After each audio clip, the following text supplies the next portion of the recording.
Straight Talk audience. This is AI Gonzalo Lira, and this is Straight Talk, Cyber Cafe Edition.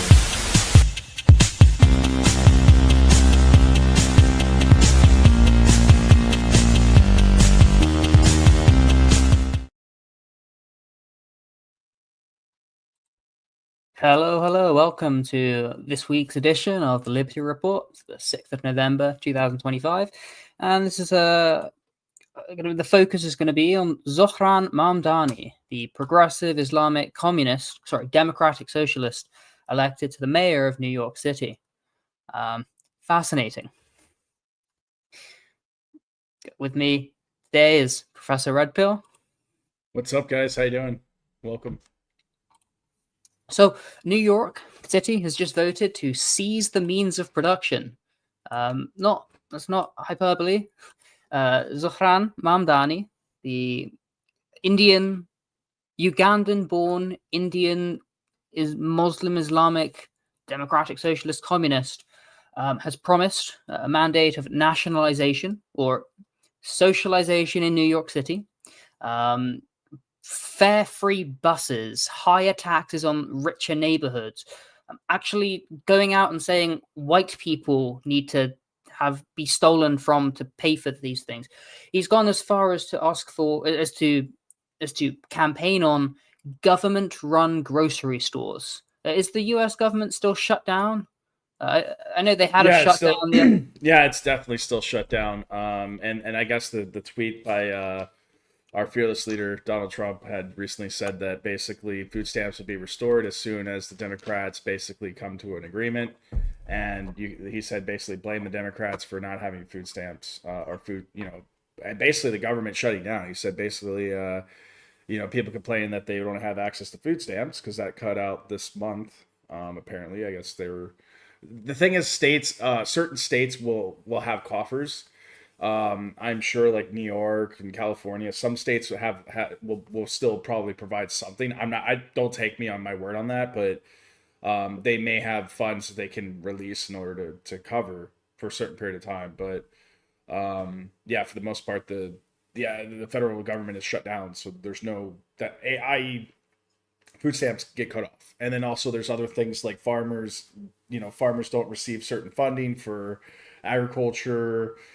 I guess air traffic control goes on skeleton crews. A whole bunch of stuff happens as a result of shutdowns. So like it's literally like it's all kinds of stuff. Even the parks, like the state park or the national parks, they get shut down, and you can't visit Yellowstone, or like you can't visit Washington monuments or anything that's like basically part of the National Park Service, because they basically have to shut everything down. They can't pay people. Government owned, and government's not efficient, and it's a monopoly. Correct. And if they shut down, you're out of work. Now, government shut down. That's great. Are Americans not getting taxed right now? No, they're still paying taxes, of course. Of course. Of course. So that's still going. So it'd be great to see these government-run grocery stores in New York that you're paying for, regardless of if they're good or not.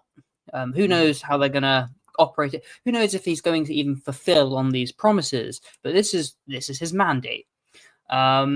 It's my bias up front. I'm a radical anti-statist. I don't want to live under socialism. I don't want to live under Islamic theocracy. Not that Mamdani is an Islamic theocrat, but certainly you listen to him, his religion bleeds into his politics, as does most people. You can say the same for many Christian or mayors, for example, or anything else, atheist. It bleeds in. I don't enjoy any of it. I certainly don't enjoy New York City by itself. It's always been a cosmopolitan shithole, in my opinion. It's beautiful. It's got virtues. It's apparently more walkable for American cities. I'm sure Manhattan's wonderful. Staten Island, Brooklyn, Queens has got its own flavor. It's not somewhere I would want to ever live. It's not somewhere I would ever want to live. Maybe when I was a 12-year-old child, Spider-Man. Oh, finance. Yeah. But any real world, it's not something I want to do. And as you may be able to tell from my accent, I'm actually from London. Now, London, they elected a Muslim. His name is Sadiq Khan from Pakistan. And Zohran, he's an Indian, I think, but a Muslim Indian, and he was born in Uganda, but both his parents are Indian. So, same place. I think Zohran is more progressive, more like young and youthful and more 100%, fun, yeah. probably, than Yeah. Sadiq Khan. Which I think is a good thing, actually. Like, if you're going to do it, I'd rather Zohran than Sadiq Khan. But certainly looking at Sadiq Khan and looking at London independent of Sadiq Khan, who cares? But London 30 years ago was a city that you could live in. I mean, it had its problems and it was good and bad and ugly. But you look at London now, it's not a city you can live in. It's a shithole. It's a hellhole. It's a progressive nightmare. And it's being fueled by demographic shift and these non-natives, will say, people that don't have generations in this place. They're piling in. They're crowding out the native people, and then they're electing people like Sadiq Khan or Zohran Mamdani, these progressive, new types. And in London, things are getting worse and worse and worse. Crime, rent, living standards, socialism, totalitarianism, surveillance, etc. New York, it's its own thing, right? It's got its own good, bad, ugly. It's got its own vibe, all this. But my initial perception of Zohran is it's going to be kind of mirrored, but of its own flavor. Possibly, yeah. Actually, the thing is, you said you would never want to live there. I actually lived in New York City for a summer, so I've actually lived there. And which borough? Westchester. It's a shithole. Sorry, I lived in the rich part. I lived in the rich part of like New York City. Like it's the suburbs. I know like of New 4 York. or 5. Like I know Staten Island, Manhattan, Queens, Bronx, Brooklyn. Yeah, just Westchester is Bronx, but I live north of that, so like Rydebrook, like the rich part of like Westchester, which is basically suburban of like the New York. So like basically you have Bronx, and then just north of that is basically like it's like the Connecticut New York border, but it's where like the wealthiest people in New York City like live, basically, like outside of Manhattan. There's a name for that area. Like Manhattan, super wealthy, very nice. My understanding is Brooklyn as well. It's kind of the next affluent of the, and then is it upstate New York maybe, or is that too far? They consider it upstate New York, but really it's New York City greater New York City metro area. So it's like it's not the metro, but it's like the suburbs of New York City. But basically the people that live in that particular area, they live in the city. Like, so they live like in Manhattan. They'll have like, how apartments or whatever in New York City, like First Avenue, like Park, these very nice prestigious areas, and they have houses in this area, or they'll have houses in what is it called, the Hamptons. Hamptons is more of a summer thing, but like the Westchester is where they go like during the year. So it's like a lot of country clubs, golf courses, and also summer thing too. But most of the people that they'll have a house in Westchester. Like a lot of these people that work in New York City, like the big movers and shakers, so they have a house in Westchester, and then they'll have their apartment in the city, and they basically go to Westchester on the weekends. And some people actually just helicopter in to the city. Like that's the kind of money that's in this district. So they have an airport, municipal airport in this part of Westchester, and they'll little helicopter or fly in basically to the city. So, and it's really not that bad of a commute. I mean, you can get in the city in less than an hour commute. So that's not bad. Yeah. So I think before we get in, you can take the train too. Yeah. Before we get into any of the actual topics, just the capital of America has elected an Islamic communist socialist. The optics of that, right? Crazy. Yeah. Anyway, a primate city is a city that's the largest in its country, its province, its state, its region. It's disproportionately larger than any others. There's like some metric, like it's twice as many than any other. New York City is a primate city. There's a gravity to it. It's got status, networks, capital, culture. It's all concentrated. And we've talked, some of our earliest podcasts, we were talking about the effects of kind of vortex of wealth, how wealth concentrates in these urban centers and it all heads towards it. the gravity of New York lets a city decay quietly for years because people keep coming. I don't know how many people visit New York. I don't know how many people live in New York. I mean, over 10 million, I think, live in New York City. Depends how you define it. Millions of visitors, livelihood. I mean, New York, it's New York City. But the point is, it can run and decay, and you can have this disorder, which does occur, and you still fill apartments. But the budget doesn't run on headcount. It runs on a narrow slice of high earners, high value property, and producer firms. And what this mandate, what this policy signals are, is producers are going to pay more, and they're already paying a ton. You're going to pay more, and you're going to have less. You're not going to see a population collapse, but what I imagine is kind of selective exits. The taxpayers that you need to pay for free bus fare for the criminals who are assaulting bus drivers. That Mamdani says, let's make buses free on use, and let's just increase taxation, and white people can pay for it, and Jewish people can pay for it, and businesses can pay for it, and they already have one of the highest tax rates in the USA, as far as I know.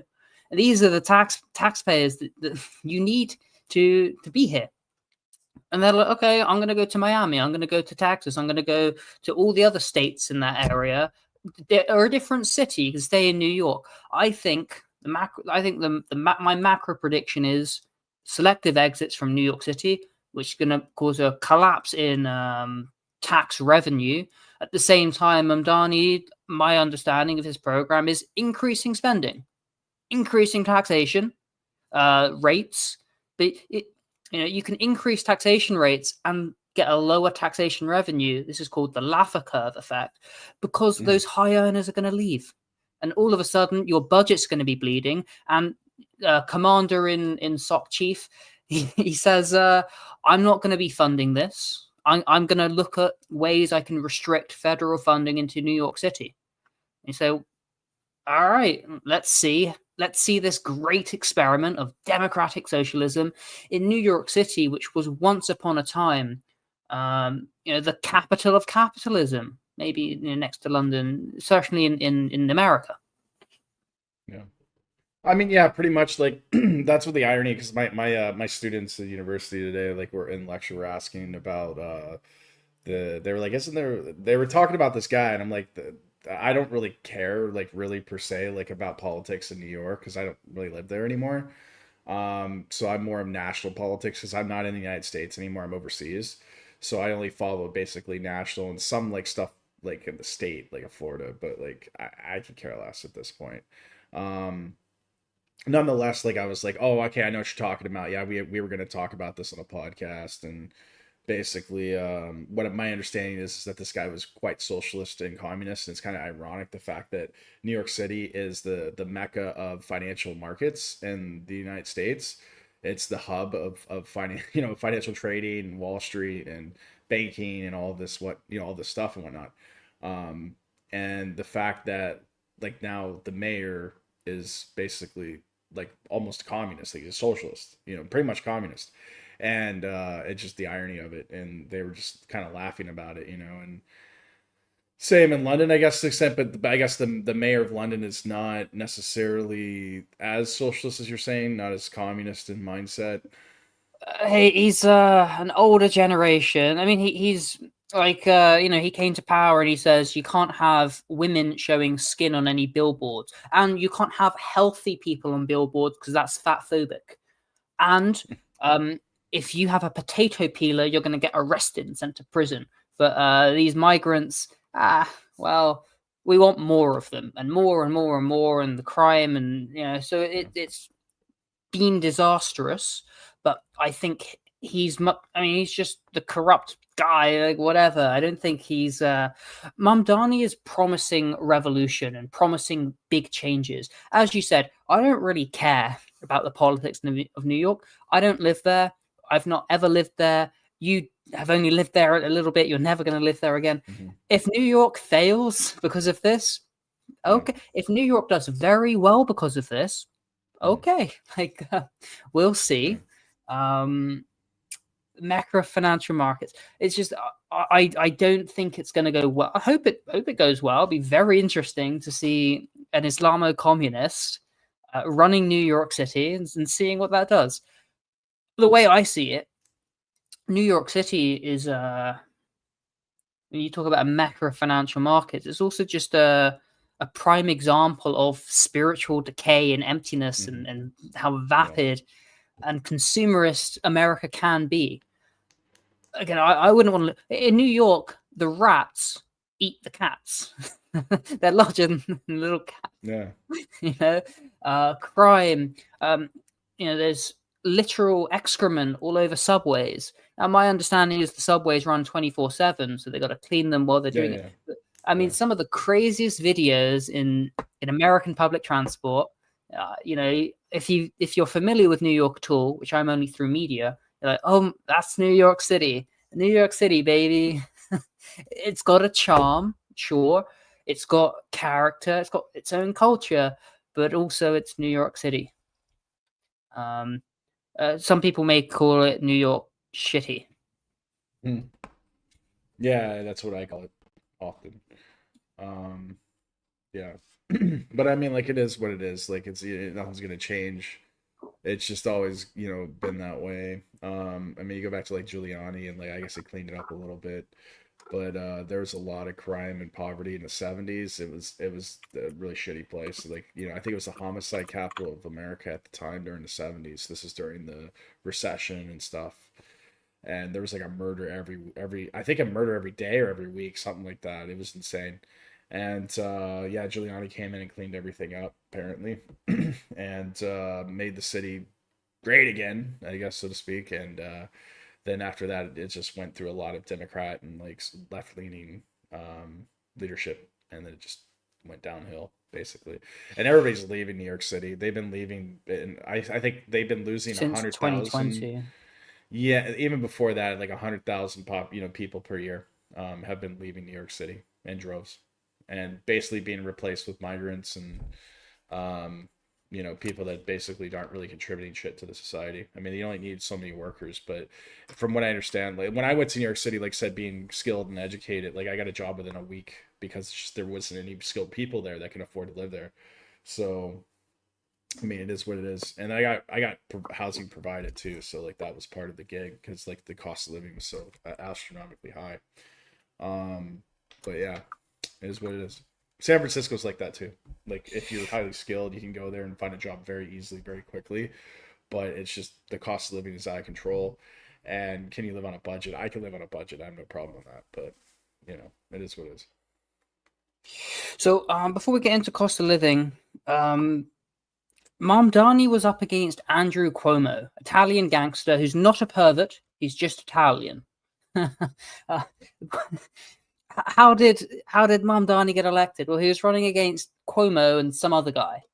Which other guy? I don't know. No one knows him. He got single digits polling that he scored. Mamdani got over 50%. Okay, cool. Whatever that means. I'm not a fan of Cuomo. I'm not a fan of Mamdani. I think they're both bad. On balance, do you want the incumbent corrupt guy, Cuomo? Or I don't even know if he was the incumbent. Certainly, he's been the mayor of New York City for a long time. Or do you want this new guy who, maybe things get drastically worse? Fine. Like, I don't think you should really... it's hard to say. Some people are about people, about skills, about these kind of things that can move around. Some people are all about the location. It's very bad if you say, look, my family arrived in New York City 300 years ago. I'm not leaving. I'm never leaving no matter what. I understand it's kind of rough. But if you move to New York City and things get worse, move. This is what we're seeing in San Francisco and California and New York City, especially since 2020. You say it started earlier, sure, but especially since then, we've seen exodus from California, from New York City, these places, to more red states, or just, people were locked up in their apartments in New York City, and they went, what am I doing this for? Like, I can get a house out in the country or anywhere along the coast even that's not New York City. It's a house. It's 4 times bigger than my crappy apartment. And why am I living in New York City? Why am I living in California getting taxed 40, 50% when I could go to Texas, when I could go to Florida, when I could go like Wyoming, Montana? So that's what we're seeing, these exoduses. Is it red flight or something, however they say it, and going to Mecca of financial markets, New York. There is a planned national stock exchange to be headquartered in Dallas, Texas. Okay, that's pretty. I think that was announced. I mean, it's been in the works, but it was announced just the other day. I think one of the major reasons that Mamdani has been so popular and has risen to power is on this cost of living, is on this rent. These are crowded places, very high demand, very affluent places also. Rents are high. And so they've got a lot of government intervention, which I think has maybe caused some of that problem in the first place. So maybe not all of it, but certainly some of it. And, my solution is less government. Mamdani's solution is more government. Cuomo's solution, I don't know, I haven't looked at his platform, I'm just guessing. Cuomo's solution is more of the same, which is government management and regulation and taxation and direction. But Mamdani is going a step further and saying, no, let's just seize. I don't know if the buses in New York are government run or privately contracted by the government. To me, it doesn't matter. It's all government services, whether you dress it up in a private wrapper or you just have it government run itself. The private wrapper may be more efficient, maybe, but not really likely because of how it is government directed. So you've got issues of cost of living. What we're saying, or at least what I'm saying, is I believe his policies, especially in the medium term, are not going to help the cost of living, are going to drive it up, because it's all very well and good. Oh, we'll just make buses free. Okay, well, who's going to pay for that? Well, you are, through taxation. Okay, well, I don't want to pay for your bus. I'm getting taxed enough. Grocery stores. I don't know his policy, but the government, we're gonna set up government grocery stores, crowd out non-government grocery stores. This is what they do, because they say we're taking this land. We're not paying the same rents. We're not paying the same licenses. So they're giving themselves an unfair competitive advantage in costs. But because it's government run, like everything the government touches, it's inefficient and goes to shit. So it's going to not be successful, not going to keep prices down. It's going to drive prices up. Inefficiency, all this. And so in the medium term, like a year, 2 year, I don't think that prices, that the cost of living is going to improve. I could be wrong. Maybe I'm wrong. I hope I'm wrong, but that's not what I believe. And again, this macro picture is if you've got money in New York, if you're affluent, you're a tax contributor, why are you staying in New York? Go somewhere else. And that's what I think is going to happen. Yeah, we continue exodus. I mean, the thing is with Metro service in New York is that apparently they got federal funds, they got state funds. I think it's semi-privatized, or it might be like an NGO type situation or a non-government agency. I'm not really too sure exactly on it, but I do know that they've been given a lot of grants and a lot of different funding. They've increased prices to raise capital to revamp it, and it's just a disaster, and the money just goes nowhere due to the massive corruption possibly, or just mismanagement altogether. So yeah, it's a joke and a half, really. And the Trump has said, I'm going to add federal friction. Right? He can't legally zero out New York's budget, but he can slow these grants, slow approvals, raise the cost of capital, squeezing it, which means projects get delayed, debt service goes up, there's less slacks for experiments. If City Hall's program only flies with federal tailwinds, it's not a model, it's a subsidy habit. So look, if he wants to prove it in his own sandbox, on time, on budget, with safety gains, Can he do it if DC is not going to play ball with it? And that's what Trump has promised. He said, I don't like the socialism in these here parts. I'm going to withdraw my support from New York City. Again, it's not everything, and Congress would have to, if he wants to do more, Congress has to get involved. But there is certainly some elbow room. Yeah, I mean, I don't know. I mean, the thing is, you're talking about national politics versus, state or city, municipal politics, and it's literally just, it's just hilarious. Like, you know what I mean? Like, what one has to do with the other? I mean, literally, like a city mayoral candidate, or like a a mayor in general really does not have a lot of power, really, other than outside, within the municipality. So it has nothing to do with the state. The state still passes laws and, through legislator and things of that nature, and that affects the state as a whole. But in the city, I mean, what do they implement? Like ordinances, like maybe fines, like whatever. Well, this is the thing. He's saying the government shall seize the means of production and issue grocery stores and issue even more rent controls, even more. Like, we're going to offer free buses because we're having criminals assaulting bus drivers to pay for it. So we're just gonna give them free bus tickets. How?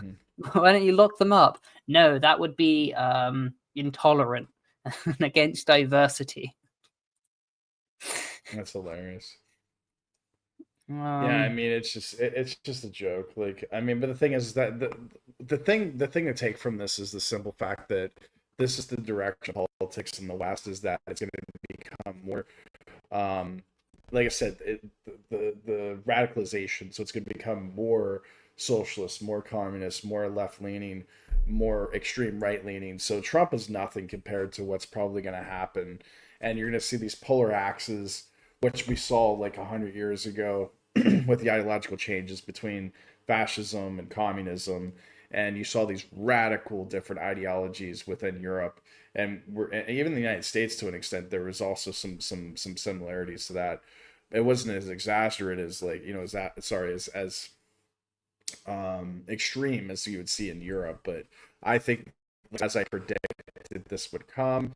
I had Terrence Pop on multiple times. We talked about this, and I was like asking him, what do you think is going to happen? He said, yeah, we're going to see an Austrian painter, most likely, or Napoleon, as a result of the continued failed leadership and administration and cost of living and yada, yada, yada. And pretty much predicted this is what we're seeing. It's a direct result of failed leadership. The people are feeling as if they're not being listened to, economic uncertainty, hyperinflation, so on and so forth. And this is the direct response. You have a Trump presidency. You have Mamdani, this new mayor-elect. These are just very extreme candidates to the normal status quo that you would normally see in leadership in the past. And even CNN, I watch CNN from time to time. I mean, I don't get Fox News or RT or any of these. These are banned in my country, apparently. So basically, CNN, I remember watching one correspondent say that Trump as a candidate or Trump as a president is just unpresidential. And I'm like, it's like, what do you mean by that? Well, he's saying like unpresidential in the fact that he's a rude asshole. I mean, he's just he's Trump. I mean, he's a troll. So I mean, yeah, it's good stuff, good things. But yeah, he's just an asshole, and he's not presidential, is what he had said, and that's what he means. Just not very civil. And very academic, if you will, or very gentlemanly when it comes to diplomacy and talking to people. He just says crazy random shit, tweets, posts tweets without actually thinking them through, probably taking a shit in the morning and just, I'm gonna tweet some stuff about something, and then like, thanks for your attention. It's like, dude, this guy is nuts, man. You know what I mean? It's just radical. It's just crazy stuff, man. But hey, whatever. This is the modern concept of politics in today's landscape, and as we were predicting and talking about, and we knew this was going to happen, so it is what it is. So the direction of politics, who do you think is the best candidate Democrats can field as the presidential candidate 2028? Alexandria Ocasio-Cortez? I don't even know if we'll even have a presidential election in 2028 in the United States. Yeah. I'm if we do, I mean it'll be insanely crazy times. It'll be clown show of epic proportions. I mean it'll rival Idiocracy the movie. I mean, we might have Camacho come out there with a machine gun and start. All right, guys, let's go, man! Rocket We in already town, had Hulk Hogan Oh yeah, that's straight out of Idiocracy 2024. So there you go. There you go. There you go. No, but the future of democratic, like the Democrats' politics, is the squad, Rashida Tlaib, AOC, this kind of progressive wing of, shall we say, diverse makeup, and all for diversity to a certain extent, especially intellectual diversity. But the thing is, when you get someone with politics, like an Islamist as the mayor of New York City, and by the way, some of the things he said, like there was a debate stage, and it said Cuomo and this person, that person. Where's the first place you're going to go as soon your foreign visit when you're elected? And they all say, "Oh, we're going to go to Israel. We're going to go to Israel." And Mamdani says, "I'm not going away. I'm going to be in New York. I'm going to there's problems here. If you want, there's a Jewish community here. I'm representing them. I don't need to go anywhere. I want to be here in New York." That's the right thing to say. But he still is an Islamist. The interviewer then pressed him, and he said, "Mamdani, do you believe that there should be a state of Israel?" He's like, Israel has a right to exist. Right? That's the politician language. And the interviewer says, "Do you think it should exist as a Jewish state?" He said, "It has the right to exist, or the right to defend itself." I'm like, okay. So I was listening a while ago. It's on the Liberty Rising group channel. It was an imam, an Islamic imam, not Mamdani, but someone. He said, "I used to say that democracy is haram. It's not allowed. Now I say that participation in democracy is our jihad. That's our jihad. We're going to fight not with bullets, but with ballots. That's going to be our jihad. Going to the polls and make sure that we win."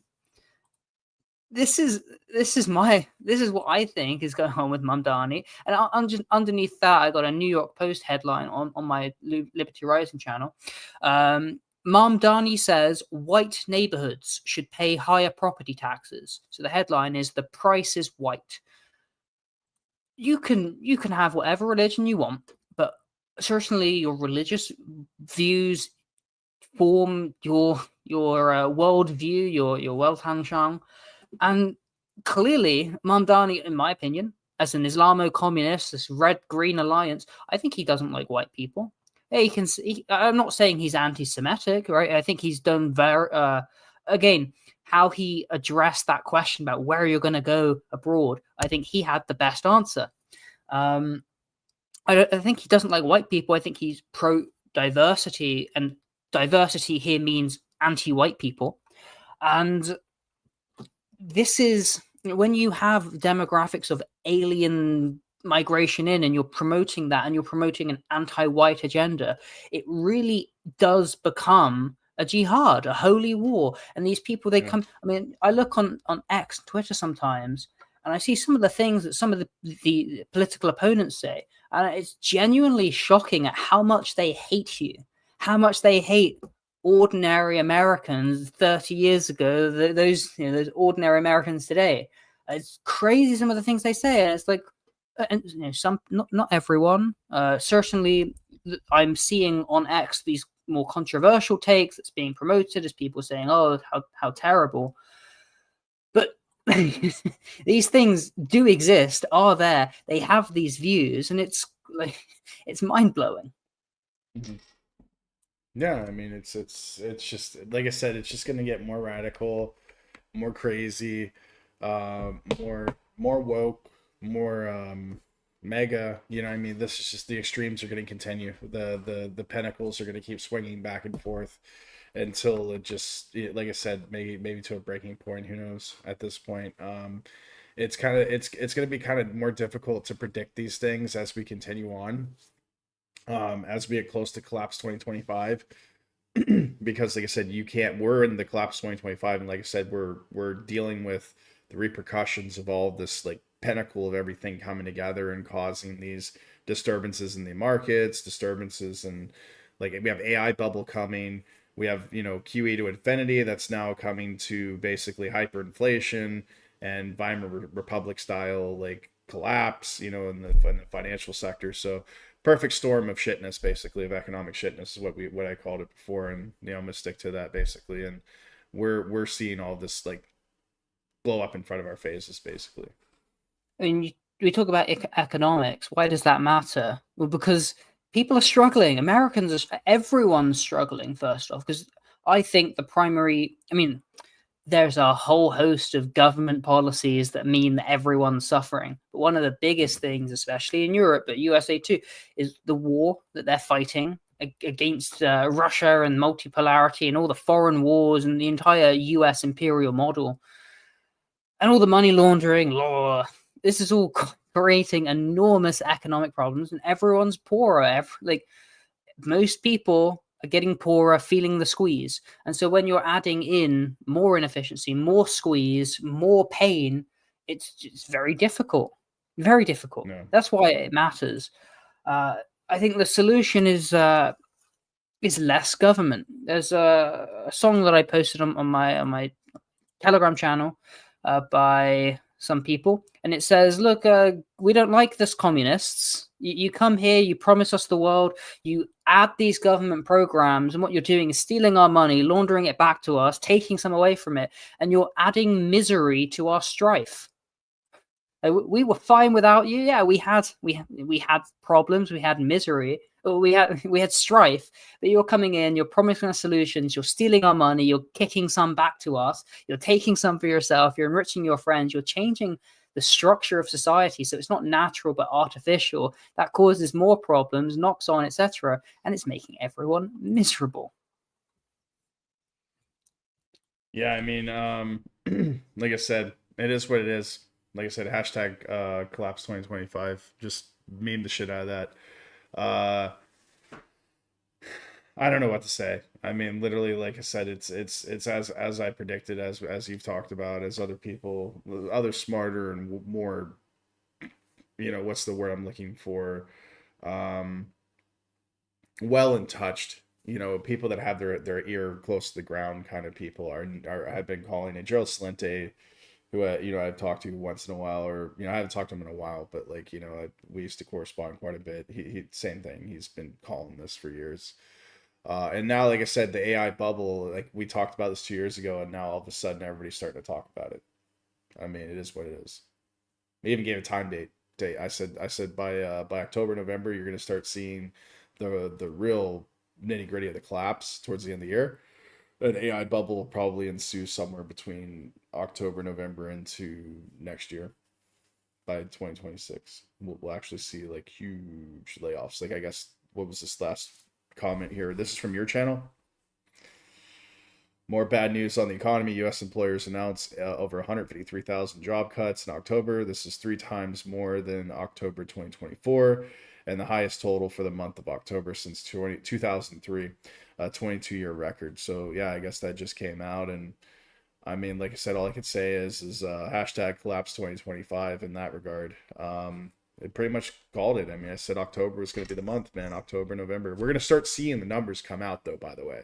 So we won't know really how bad the economic shitness has become until November, end of the quarter. So by next year, January, that's where we're going to realize how bad the crash did happen.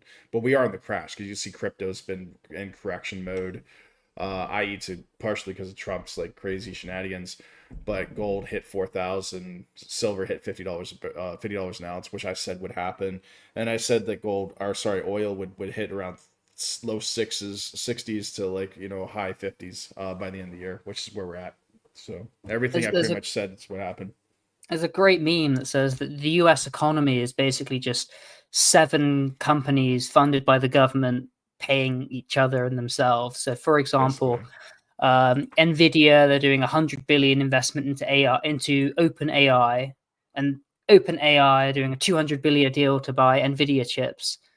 Nvidia's $40 billion of Nvidia chip purchases for OpenAI data centers to Oracle, who are doing a $300 billion data deal between OpenAI and Oracle. It's just, they're plugging into each other. Where's the source of this cash? Mostly government money. And the other, 7, you got Amazon, you got FedEx, I don't know, Walmart, these big corporations, right? Corporation with what? Incorporated with the government. What's the solution? Free market enterprise,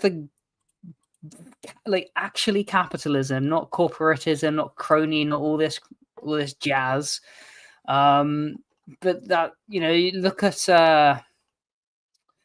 what Mamdani tweeted was, New York Governor Cuomo refused to tax the rich. He's refusing to let workers enjoy the wealth they created. When he says low taxes foster a business-friendly environment, he means an environment where it's easy for bosses to steal from workers. Taxation isn't theft, capitalism is. Like, whoa, what does this mean? Double speak. 1984, double speak. Capitalism is theft, whiteness is slavery, diversity is strength. That's going to be plastered in every street corner in New York. They're going to put it on the taxis. Of course, when you have an employer that has the opportunity to give you a job, exploitation, you're going to create like $10 of value an hour or whatever, and he's going to sell that product for 15, and he's going to pocket the rest, which is what it takes to sustain that business, benefit himself. He's invested, put the risk, lots of problems, lots of profit as well. Profit is a function of risk and capital and impetus. Great. But what Zohran wants to do is actually steal the wealth that people create and then funnel it back to them, especially through services that they may not use, may not want to. What's the best way to allocate resources? Oh, here's a bus service. All right, this is the bus fare cost. Great. No, what he wants to do is free buses. What does that mean? It's not. Nothing's really free. There's no such thing as a free lunch. It's government funded, government provided. And okay, there's lots of problems with government anything.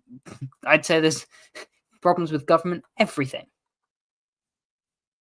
Yeah, pretty much. And like I said, it's the last pod, one of the previous. It was a podcast before that. We said the everything bubble, and that's been the new saying. I didn't come up with that, but that's basically a lot of economists actually academic economists that are actually in the field, but other alt media people and armchair economists as well have been calling this the everything bubble. And like they pretty much gave a name to what I was predicting, 4 or 5 years ago when I started on Telegram, and then we moved it to podcasting, and then now I'm in academia researching this, and pretty much have shown now the quantitative and qualitative and given timelines and dates when this would happen, and pretty accurate in the data analysis. So it's kind of eerie, like how accurate I have been predicting this stuff in real time. And, you watched the Big Short? Yeah, the Big Short is definitely I said, these guys that came up with a lot of this. These guys were quantitatives. They had very highly educated quantitatives working for them. I mean, these are J.P. Morgan. These are the top people in Wall Street. I worked in Wall Street for a little bit, and not to say that made me an expert in anything, but I do work in academia. I do teach business studies and marketing and things of that nature, and operations management. So I have a very good grasp on how markets are working and how businesses operate, and what's going on in the quantitative side of of the market. So like I said, you can look at my track record if you look at all the podcasts, the Telegram, everything I post on Twitter, everything that I've been posting for the last 2, 3, 4 years now, almost since COVID basically started. When I started getting heavy into this, and the track record pretty much is pretty spot on. So Michael Burry has opened short positions on Palantir and Nvidia in his latest 13F filings. Now, it doesn't mean that he's. Some people are reporting that he's shorting 80% of his portfolio. Well, he's opened millions into shorts. I think 80% of his portfolio still is in this technology and whatnot. What he's done is he's created these long put premiums to create a defined risk asymmetric hedge against overvalued AI valuations. What does that mean? If in markets, most people think about you buy a stock and it goes up and you profit and you can sell. When you're dealing with advanced capital, you do something known as hedging. So you say, I'm buying long, but I also want to buy short just in case.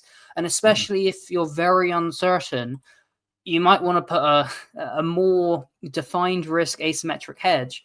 So, if the narrative cools or volatility normalizes, the hedge pays off. And if not, the loss is capped and known in advance. So Burry says, I buy disaster cheaply. If I'm wrong, I know exactly what I lose. Certainly, Burry, as well as Sion, SCION, Sion Capital, they're preparing for maybe prices are going to go down. Warren Buffett, he's sitting on a mountain of cash. The Federal Reserve, they're buying mortgage-backed securities to the tune of tens of billions. Where am I hearing this before? Oh, yeah, 2008. 2008. Yeah. So there's all these indicators that suggest it's very possible, collapse 2025. Collapse is an ongoing process. This is something we say often. It doesn't mean it's going to happen tomorrow, but it's on it. It takes time. It takes time. It's happening. It's on its way. Things are not improving as far as we see them. Yeah, so I mean, pretty much like what we've been saying, like pretty much, like even the 2008 CDO crisis. I was working in banking at the time and insurance, and the thing I worked actually for AIG and a lot of the companies that were about ready to collapse at that time in 2006, 2007. And I saw it on the wall. I mean, I saw the writing on the wall, but more or less, and I was in subprime lending as well, but more or less like nobody had a clue, like really nobody had a clue. I kind of had a little bit of a clue. People kind of made fun of me a little bit because I was like, yeah, this is going to collapse, dude. This something's going to happen here. And pretty much got laid off because of it, because I was like, dude, we're giving ninja loans to people without any income verification and to legal immigrants and all kinds of stuff, and I can't do this. And they're like, okay, well, you can go home. And I'm like, all right, thanks, give me my severance, bye, see ya. And then I went into education, I went into teaching after that. But more or less, like, I saw the collapse, it happened. I was like, yep, I knew this would happen, bye. But more or less, the main people that knew this was going to happen was Warren Buffett in 2008. He saw it as well. He had a heavy cash position, and he bailed out a lot of the banks that took on a lot of toxic assets. And if you look at his portfolio right now, he's holding a lot of cash. And he's even said, look, I got a huge cash position. Cash is king, and I'm waiting for the markets to correct so that I can buy up everything. Hundreds of billions of dollars. Yeah. Like, so a lot of money. It's there. The insiders know. Now the academics know. At least the academics in economics, but I'm a different side of economics. I'm in the business side and the sociology side. So I've known for a while now, 3 or 4 years. And pretty much now people are quoting me, and people are like starting to say, yeah, this guy probably knows what he's talking about, because he's gave dates and predictions, and they pretty much are coming pretty true for the most part what he's saying. So the channel is actually growing pretty quickly now because of it. So, and in academia as well, people are like, yeah, this guy knows what he's talking about. The one thing I was considering in preparation for this podcast is, Mamdani, is he establishment or an outsider? He certainly presents as a revolutionary upstart, an outsider. That's his positioning. Yeah. But actually, he's quite establishment. I was talking about the squad, and you talked about the direction of politics and the radical progressive social democrats. Mamdani has received tens of millions from Soros. He's pictured often with his best friend Alex Soros, the heir to the George Soros legacy, as George is stepping back in his old age. I think Mamdani is presenting as an outsider, but I think he's really establishment. I mean, he's been a politician in New York City for I think he's been around since 2020. Sitting office holder, union, NGO, philanthropy ties. Oh yeah, then definitely is an insider. Yeah, if he's got a movement branding and institutional dependencies. Yeah. I mean, the thing is like behind any movement, behind any major revolution, and that doesn't mean like military revolution or like civil unrest revolution, but any type of revolution, there's a banker behind all of that. There's a banker behind any rising leader. There's a banker behind like skirmishes, conflicts, like, even wars. They have to be funded by bankers. They may not be funded at first, but eventually they need to receive funding from bankers in order to continue. And this goes back to World War I, World War II, when, like I said, the bankers, J.P. Morgan was funding literally both sides almost. And like with the Ukrainian-Russian conflict right now, I've found the evidence now that J.P. Morgan is basically funding both sides of the conflict. And I've been talking to people in Russia, and they're pretty much saying, yeah, they agree with me. Yeah. So it is what it is. Mamdani is not only this revolutionary movement candidate, not only the first Muslim mayor of New York, he's also one of the youngest mayors of New York and the first mayor of South Asian descent. I think he's the youngest mayor in more than a century. Again, he's funded by Soros and lots of others. He has indeed been elected since 2020. Yeah. There was another candidate, to not cut you off, I'm sorry, but there was another candidate that ran 2008. Was it 2008? Anyway, he was a perceived outsider. He got a lot of following. He was believed to be a socialist, and he was said he was a communist. He probably wasn't really a communist with his policies, but he ran, and come to find out that most of his insiders, like his investors and donors, were big banks, and this man is known as Barack Obama.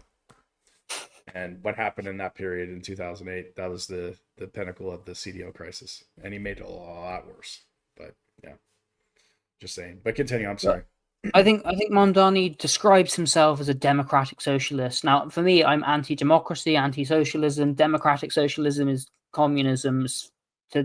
If you have any principled understanding, objective understanding of what these ideologies are, it's a communist, Indian, Muslim, which, fine. Best of luck, New York. Personally, I wouldn't live there. I couldn't find where I heard it, but I did make a post about it on Telegram, which is that I'd heard about this theory of modern cosmopolitanism, where the modern cosmopolitan man or woman is both the prisoner and the prison guard. They construct their own walls, and these are perceived to be insurmountable barriers. They don't leave their own repression, even though there's no iron curtain. I guess they could, in theory, leave, but in practice, they are both the prisoner and the prison guard. I think there's a movie called Escape from New York. Maybe that's a different way to go about it. But as I began the show with, there are some people that are tied to places, and it's familiar. It's where your job is. It's where your friends and family are. I'm a New Yorker. What does that actually mean? To me, that sounds like a handcuff. I'm a New Yorker. Look at my prison. If you can't move, you're chained, and maybe you enjoy that. Maybe say through thick and thin, I will never leave the Bronx, Queens, Manhattan, Staten Island. And maybe you have legitimate reasons for this, and it's totally valid. And maybe it's the right thing for you. Maybe you cannot leave. But I think a lot of people could, in theory. They just got to make. This is the thing about geography, politics, economics. Sometimes it is a greener pasture somewhere else, especially when your city is falling red and green, black all over, via Zohran Mamdani becoming your mayor. I mean, yeah, pretty much. It's it's shit. So it's a shit show for sure. And like I said, it's going to get crazier. The clown show is going to get crazier. The circus is going to keep going and going. Clowns are going to obviously change from time to time, but the circus is going to continue. The show is going to continue to go on. And like I said, the clowns will probably get crazier and radical and just insanely like comical as we continue on with hashtag collapse 2025. I mean, that's that. What am I going to say? It's just, it is what it is. Hashtag collapse 2025. Do you have any final conclusions, any thoughts? Like, because we're on the hour now, so I think we I pretty much would covered everything. I would like Mamdani to be a success, right? So I talked about him being young and different. One thing he did was he has a music video, which we're not going to play on here, but it's on my Telegram. It's on there. He talks about being an Hami Adami, which means a bastard. It's it's he talks about, okay, his name is his rap name is Cardamom Kwame. Kwame is his middle name. Cardamom is an Indian spice. He says, how do we increase the revenue of criminal Nani? And Nani is the character in this music video. And he says, we're going to run this whole city like a harami admi. And this is an Indian word meaning a vile, treacherous man, or more casually, a bastard of a guy, a crooked thug, or a streetwise criminal, scoundrel. And so you now have elected Cardamom Kwame, who's saying, and you can say, listen to the music video on some like your first watch, you're going to say, this is weird, like this is weird. But watch 2 or 4, you're like, it's fun, it's enthusiastic, it's youthful. Why not? Right? I think it's 4 years old or whatever. Why not? I'm not going to hate on the guy for a fun music video. And you can say that's a really good line for the rap video about a criminal nana. And it's fun. I hope that the fun actually does translate. I hope that things succeed. I don't believe it will. I don't have optimism for it, but I never had optimism for New York. Right, this at the beginning, I said this is my bias. I'm not a fan of this cosmopolitanism. We've said in the past that if you want to escape the evils and crap of modern life, probably you got to leave the cities. So I live in a capital city. I'd like not to, but also reality means that I have to. Ideally, I'd like not to live in a capital city.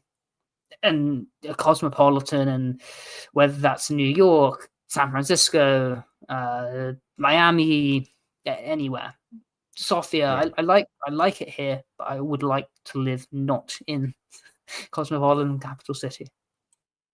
Yeah, I'm also in a cosmopolitan capital city too, and it's just yeah, it's getting worse and worse as we progress. Yeah. It weighs on you. Yeah. So I hope New York does good. I hope this guy makes a good impact, and we're wrong on a lot of things, and these policies that are revolutionary and improve the life of most people. And New Yorkers, they're like, take my money, impoverish me more. It's not like I could move, especially those with money, I think could, should, will. That's my prediction. I don't think it's a positive development for New York City, but again, look at who he was running against. Quote, disgraced. Sorry, he's not a sex predator. He's just Italian. This is his words, not mine. Andrew Cuomo, some guy Silver. These aren't serious players. This is the best that New York has to offer. It's like the best in 2020. In 2016 was Donald Trump and Hillary Clinton. Joe Biden, Donald Trump. Donald Trump. What's the other? The cackling Kamala Harris. Like, this is your leadership. Okay, like whatever. I don't care who gets in. You're both going to do about the same job. Have fun with it. Hopefully, there's good memes out of it. Yeah, I mean, it's colorful. Have fun. I mean, like I said, the circus continues and the clowns change from time to time, but it's a wild, crazy circus nonetheless. All right. Thank you all very much for watching. Follow us on socials, Telegram, YouTube, Rumble, Locals, Twitch, anything else. Join Gonzalo Lira Legacy Group and Liberty Rising Chat. These are the best ways to interact with us. Subscribe to everything else and catch us. We aim every week around this time, Wednesday, to do the Liberty Report. All right. Take care, guys.